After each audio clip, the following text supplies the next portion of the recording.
اب میرے دوستوں اور بھائیوں، آپ جانتے ہیں کہ اس وقت امریکہ میں مسجدیں بھی ہیں، تبلیغی مراکز بھی ہیں، خانقاہیں بھی ہیں، انگلینڈ میں مساجد بھی ہیں، خانقاہیں بھی ہیں اور تبلیغی مراکز بھی ہیں۔ پوری دنیا کے یہود و نصارہ کے جو ممالک ہیں وہ ممالک کہ جہاں ہمیشہ اسلام کو ختم کرنے کی سازشوں کے تانے بانے بنے جاتے ہیں، انہی ممالک میں مساجد بھی ہیں، انہی ممالک میں خانقاہیں بھی ہیں،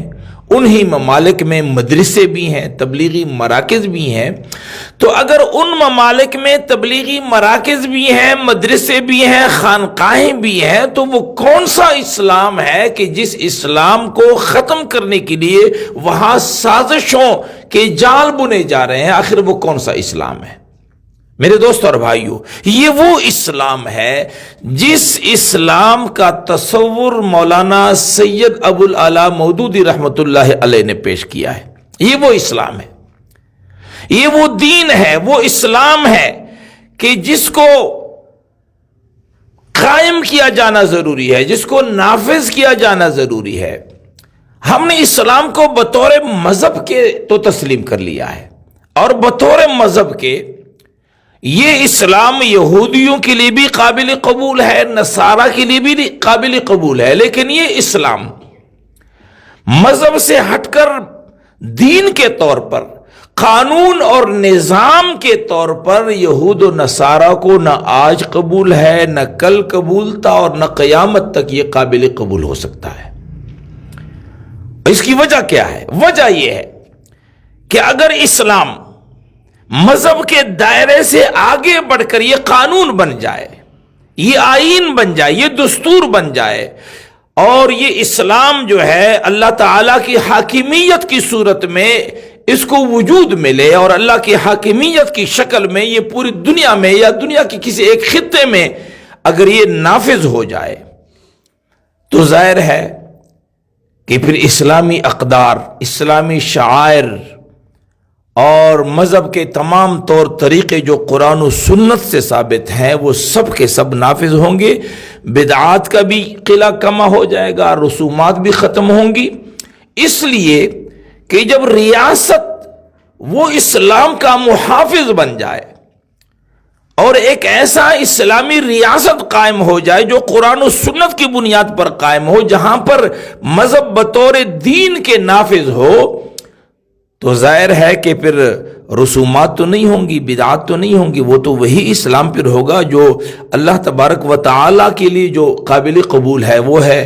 عقیدہ توحید اور سنت، کتاب اللہ اور سنت رسول صلی اللہ علیہ وسلم۔ اس لیے یہود و نصارہ بحیثیت قانون اسلام کے نفاذ کے لیے بطور قانون اس کے لیے جدوجہد کرنے والے لوگ، یہود و نصارہ کے لیے وہ قابل قبول نہیں اور قابل برداشت نہیں۔ نہ ایسا ادارہ قابل قبول ہے، نہ ایسی تنظیم اور جماعت قابل قبول ہے جو اسلام کو مذہب سے آگے لے جا کے بحیثیت ایک قانون کے وہ نافذ کرنے کی جدوجہد کرتے ہیں یا بات کرتے ہیں۔ ایسے افراد، ایسے ادارے اور ایسی جماعتیں یہود و نصارہ کے لیے قابل قبول نہیں ہیں۔ اس لیے میرے دوستو اور بھائیو، ہم اور اگر آپ اگر یہ چاہیں کہ فرقہ واریت کا بھی خاتمہ ہو، مسلکی اختلافات کا بھی خاتمہ ہو، ناموس رسالت کی بھی حفاظت ہو، عقیدہ ختم نبوت کی بھی حفاظت ہو، اسلامی شعائر اور اقدار کی بھی حفاظت ہو، اسلامی تہذیب اور تمدن بھی محفوظ ہو، تو اس کے لیے اسلامی ریاست کا قیام ناگزیر اور ضروری ہے۔ اور اسلامی ریاست کے قیام کے لیے اسلام کو مذہب سے آگے لے جا کر کے بحیثیت قانون نافذ کرنے کی جدوجہد کی ضرورت ہے۔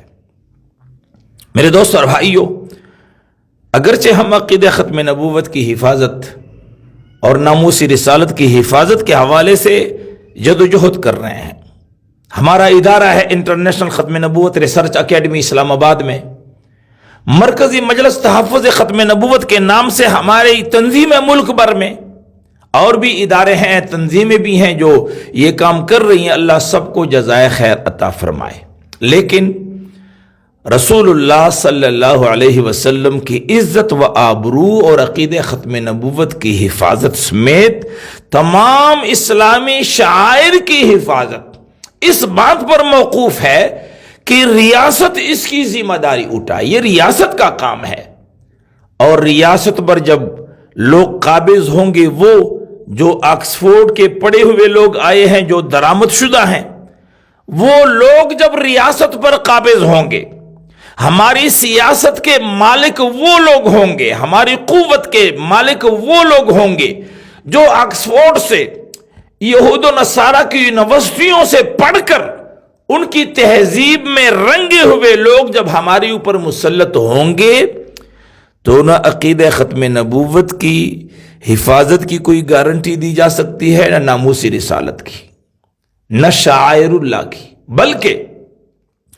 رسول اللہ صلی اللہ علیہ وسلم کے گستاخوں اور منکرین ختم نبوت کو یہاں پروٹوکول ملے گا، جبکہ محافظین ختم نبوت اور محافظین ناموس رسالت کو پانسیوں پر لٹکایا جائے گا۔ یہاں ریاست میں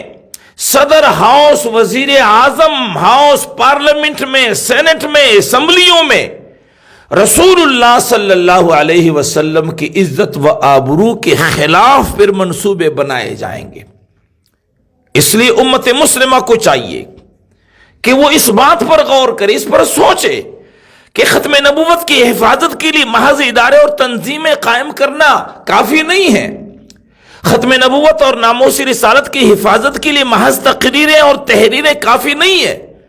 اسلامی ریاست کا قیام فرض عین ہے ہماری اوپر، اور اللہ کی دین کو قائم کرنا، اللہ کی دین کو نافذ کرنا، یہ ہماری اور آپ کی ذمہ داری ہے۔ اللہ کریم ہم سب کو توفیق نصیب فرمائے۔ وآخر دعوانا ان الحمد للہ رب العالمین۔